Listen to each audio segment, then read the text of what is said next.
जय हिंद दोस्तों, Sandeep tricky math special YouTube channel में आप सभी का स्वागत है।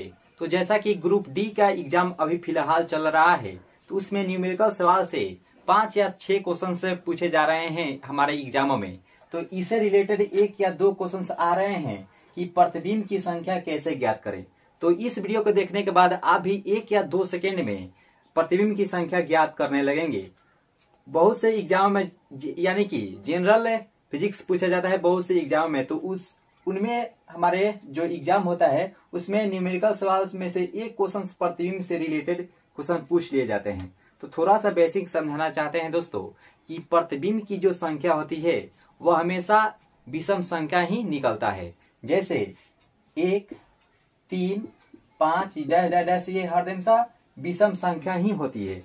तो हम लोग चलिए क्वेश्चंस के माध्यम से हम लोग जानते हैं और देखते हैं आज का फर्स्ट नंबर क्वेश्चन दोस्तों। तो यहाँ पे प्रश्न दिया गया है 1 नंबर की 2 समतल दर्पण 60 डिग्री के कोण पर झुकी हुई है, तो इनके बीच रखी वस्तु के द्वारा निर्मित प्रतिबिंबों की संख्या कैसे ज्ञात करते हैं। यानी कि प्रतिबिंब की संख्या यहाँ पे ज्ञात करना है। यहाँ पे लिखा हुआ है कि प्रतिबिंब की संख्या ज्ञात करें। तो हम लोग बिल्कुल ही आसानी से समझेंगे। थोड़ा सा यहाँ पे ट्रिक बताना चाहते हैं। ट्रिक है प्रतिबिंब की संख्या, यानी कि प्रतिबिंब की संख्या को n से डिनोट करेंगे और यहाँ ट्रिक है 360 अपॉन थीटा, ठीक, और -1 ये होता है सम संख्या के लिए। यहां पे लिखेंगे सम संख्या और यहां पे लिखेंगे विषम संख्या।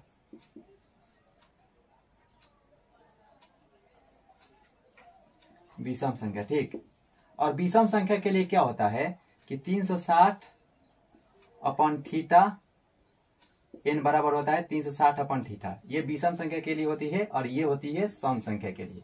तो चूंकि हम जानते हैं कि प्रतिबिंब की जो संख्या निकाला जाता है वो हमेशा विषम संख्या ही होती है। तो यहाँ पे दिया गया 60 डिग्री कोण यहाँ पे दिया गया है। तो n बराबर क्या होगा दोस्तों, तो ये बराबर हो जाएगा 360 अपॉन थीटा, ठीक। और थीटा के जगह पर क्या यहाँ पे लिखेंगे 360, थीटा की जगह पर यहाँ पे 60 डिग्री है, तो ये चल जाएगा 6 टाइम में। तो यहाँ पे 6 जो है, यहाँ पे जो 6 जो आया है यहाँ पे दोस्तों, तो ये आया है सम संख्या। तो चूंकि हम सम संख्या में जानते हैं कि सम संख्या में 1 घटा लेंगे, तो यहाँ पे 6 -1 ये इसका आंसर आएगा 5। क्योंकि प्रतिबिंब की जो संख्या निकाला जाता है दोस्तों वो हमेशा विषम संख्या ही होती है। तो प्रतिबिंब की संख्या यहाँ पे 5 निकल कर आ गया होगा। उम्मीद करते हैं आपको A to Z इस प्रश्न में समझ में आ गया होगा। तो इस प्रकार से कोई भी क्वेश्चन आपके बीच आता है तो आप आसानी वे से आप पे बना सकेंगे 1 से 2 सेकेंड में मात्र। यहाँ पे मान लीजिए यहाँ पे अगर 45 डिग्री रहा था, 45 डिग्री, तो आप बनाते किस तरह से, तो 360 अपॉन 45 और ये जाएगा 8 टाइम्स में, तो 8 में से 1 घटाएंगे तो ये 7 इसका आंसर आ जाएगा। इस प्रकार से कोई भी सवाल आए तो आप आसानी से हल कर पाइएगा। यहाँ पे दूसरा ना प्रश्न आप देखेंगे कि यदि 2 समतल दर्पण 80 डिग्री के कोण पर झुकी हुई है तो इसके बीच रखी वस्तु की प्रतिबिंब की संख्या निकालें। इसमें क्या हम आपके बीच लाना चाहते हैं वो आपके बीच वो सभी को समझा देंगे दोस्तों कि यहाँ पे 80 डिग्री ही क्यों लिए हैं, इसमें हम क्या अलग से समझाना चाहते हैं।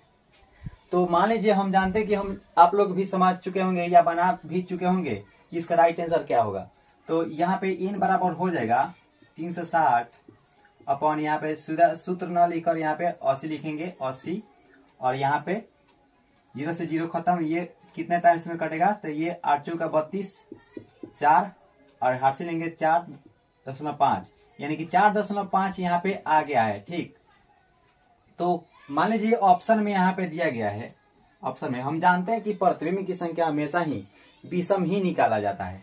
मान लीजिए ऑप्शन में यहाँ पे 3 और यहाँ पे हो जाएगा कितना, बी में हो गया 4 और यहाँ पे सी है 6 और यहाँ पे डी जो है मान लीजिए 8 है। तो हम किस ऑप्शन के साथ आंसर लाएंगे, तो हम जानते हैं कि विषम संख्या ही प्रतिबिंब की जो संख्या निकलता है विषम संख्या ही होता है दोस्तों। तो हम लोग 3 के साथ ही आंसर लाएंगे क्योंकि ये 3 जो है इसके नजदीक है। अगर मान लीजिए ऑप्शन में अगर 3 नहीं रहता, अगर 5 रहता, तो हम लोग 5 के साथ ही आंसर में जाते, क्योंकि प्रतिबिंब की जो संख्या जो निकाला जाता है वह हमेशा ही विषम संख्या ही होती है। तो हम लोग 5 के साथ इसका राइट आंसर के साथ चले जाएंगे या ऑप्शन में अगर 5 के अलावा अगर 3 रहेगा तो हम लोग 3 के साथ आंसर जाएंगे। कभी भी 5 और 3 एक साथ ऑप्शन में नहीं जाएगा। थोड़ा सा इस पर समझाना चाहते हैं दोस्तों। मान लीजिए कि यहाँ पे सभी जो है, मान लीजिए यहाँ पे 4.3 है, तो ऑप्शन में अगर 5 रहेगा और ऑप्शन में 3 भी रहेगा तो ये हम लोग 3 के साथ आंसर जाएंगे। अगर 50 के अगर नीचे रहेगा, यानी पॉइंट 5 के अगर नीचे रहेगा तो हम लोग 3 के साथ जाएंगे। और पॉइंट मान लीजिए कि 4 और यहाँ पे 5 अगर एक भी है तो हम लोग 5 के साथ इसका आंसर के साथ जाएंगे। तो हम लोग 50 के यानी कि पॉइंट 5 के अगर नीचे रहेगा, मान लीजिए पॉइंट 4.49 भी रहेगा तो हम लोग 3 के साथ आंसर जाएंगे, 5 के साथ आंसर नहीं जाएंगे। उम्मीद करते हैं आपको A to Z समझ में आ गया होगा। तो अभी जो है थोड़ा सा हम बताना चाहते हैं दोस्तों कि मान लीजिए हम लोग प्रतिबिंब की जो संख्या जो है निकालने की जो प्रयास है हम लोग और अच्छे से हम लोग समझ चुके हैं कि प्रतिबिंब की संख्या कैसे निकालते हैं। तो हम लोग इस प्रकार से एक क्वेश्चन आता है, अभी तक हमारे एग्जाम में इस प्रकार से क्वेश्चन नहीं पूछा गया है, लेकिन आगे संभावना है पूछे जाने की। हमेशा ही प्रतिबिंब की संख्या ही पूछते आ रहे हैं एग्जामों में। तो हम लोग जानेंगे कि जो थीटा है यानी कि जो कोण है यह कैसे ज्ञात करते हैं। आप भी आसानी से ज्ञात करने लगेंगे। तो तीसरा प्रश्न को भी हम लोग देखेंगे कि किस प्रकार से क्वेश्चन पूछे जाएंगे।